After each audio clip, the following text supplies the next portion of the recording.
പിന്നെ അത് ഒരിക്കലും അത് തിരിച്ചു വരില്ല. സർ, നമ്മൾ പുരുഷന്മാരിൽ കൂടുതലായിട്ട് സ്തന വളർച്ച കാണാറുണ്ട്. അതൊരു വലിയ പ്രശ്നമായിട്ട് പലരും ഫേസ് ചെയ്യുന്നതാണ്. എന്താണ് നമുക്കതിന് ബേസിക് ആയിട്ട് ചെയ്യാൻ പറ്റുന്ന ട്രീറ്റ്മെൻറ്റ്?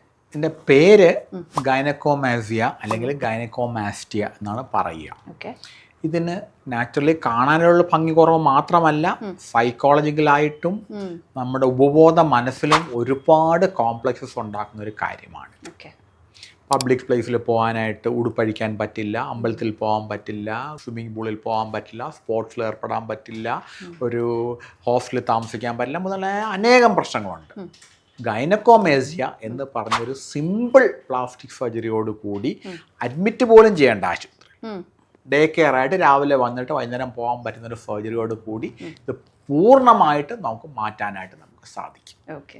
ആൻഡ് നമ്മളിപ്പോൾ ഈ സ്തന വളർച്ച വരുന്ന സമയത്ത് ഒരു സർജറിക്ക് ശേഷം പിന്നെയും അത് വളരാനുള്ളൊരു സാധ്യതയുണ്ടോ എന്നൊരു ടെൻഷൻ പലർക്കും ഉണ്ടാവില്ലേ സർ? ഇത് ഗൈനക്കോമേസിയെ സംബന്ധിച്ചിടത്തോളം നമ്മൾ ആ ഗൈനക്കോമേസിയ എടുത്ത് കളഞ്ഞു കഴിഞ്ഞാൽ പിന്നെ അത് ഒരിക്കലും അത് തിരിച്ചു വരില്ല. ഓക്കെ. 100% ഗ്യാരണ്ടി. 100% ഗ്യാരണ്ടി. ശരി.